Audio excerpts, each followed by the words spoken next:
This right here is the brand new Samsung Galaxy Z Flip, a radical new smartphone design, a phone that folds in half and becomes much more compact, so you can easily carry it in a pocket and just look plain cool with it. You can also slap it shut during a call if you want to end the call. It's got all of those interesting features, but let's unbox it, see what's inside the box. And the first thing that you notice is the box itself looks very interesting, very different. You have this cover on top of the box and the Z letter, which is stylized very interestingly. We'll take the cover off and we'll open the box itself. And the first thing that you notice here in the box is the Samsung Galaxy Z Flip itself. We'll power it up and put it to the side. We'll take a closer look at the phone in just a second. But first, the contents inside the box. You have a Samsung fast charger. And this one, it uses a standard USB connection. For this, you also have a standard USB connection to a USB-C cable, a black one in this case. So this charger is not quite as fast as the 25-watt one that you get with the Galaxy S20 Ultra. And this here will be a recurring theme. Many of the top features that you have on the Galaxy S20 Ultra are simply not available on the Galaxy Z Flip. Keep in mind, this is an expensive phone. It costs nearly $1,400.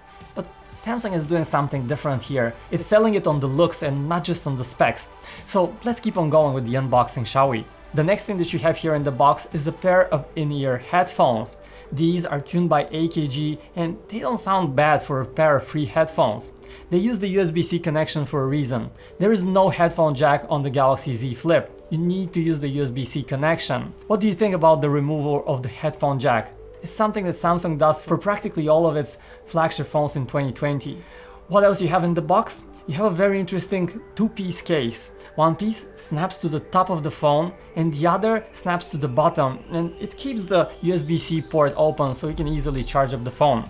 Now this case is an interesting solution and we're happy that Samsung provides it with this phone because it's made of glass and we all know what happens to glass phones if you happen to drop them. We just tried opening the phone with a cool one-hand motion just like this, flicking our wrist, and it slipped out of our hand and we're very happy that the case was on it because it survived, otherwise we're not sure if it would have survived.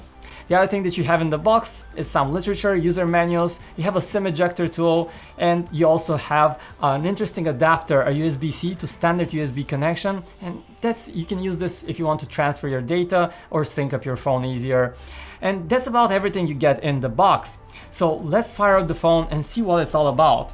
And here I have it in my hands. So it has the case on it.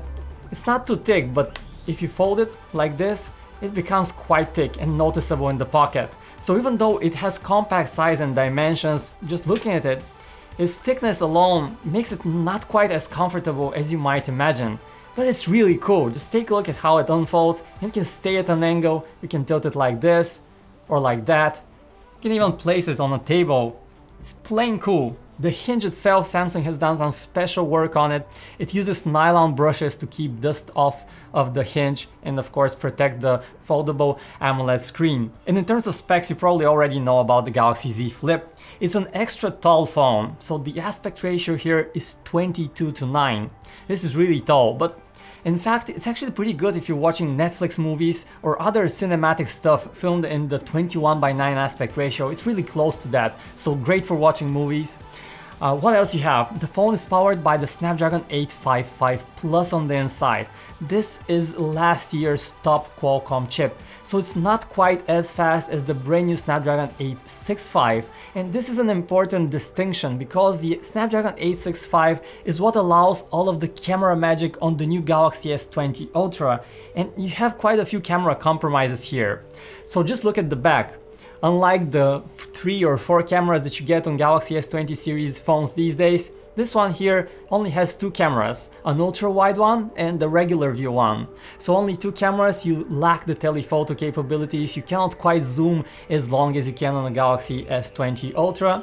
But you can do something cool here, you can open the gallery just like so, open images, and for example, you can just move between images with a swipe on the bottom screen, so the screen kind of separates into 2 parts, and a couple of apps support that, but not many quite actually. Looking at the screen itself, it looks beautiful. It features lush, vivid colors, and it also has this crease right in the middle. It's not something that will go unnoticed, it's definitely there, but when you're swiping around on the phone, you don't feel it that much.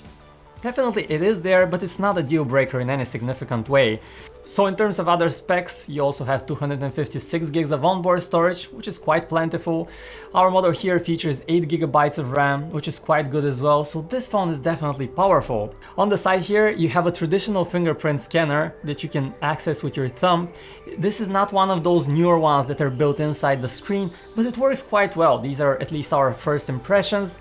You also have the volume buttons, and when you close the phone like this, there is a tiny gap in between the two parts. So that's it guys, our quick unboxing and first look at the brand new Galaxy Z Flip. Stay tuned for more information about this. We'll be doing camera tests, battery comparisons, and a lot more in the coming days. We hope you enjoyed watching this video. Let me know what you think about this phone. Do you have any questions? I'll do my best to answer in the comments, and I hope to see you in the next one. My name is Vic, this is PhoneArena, and talk to you soon.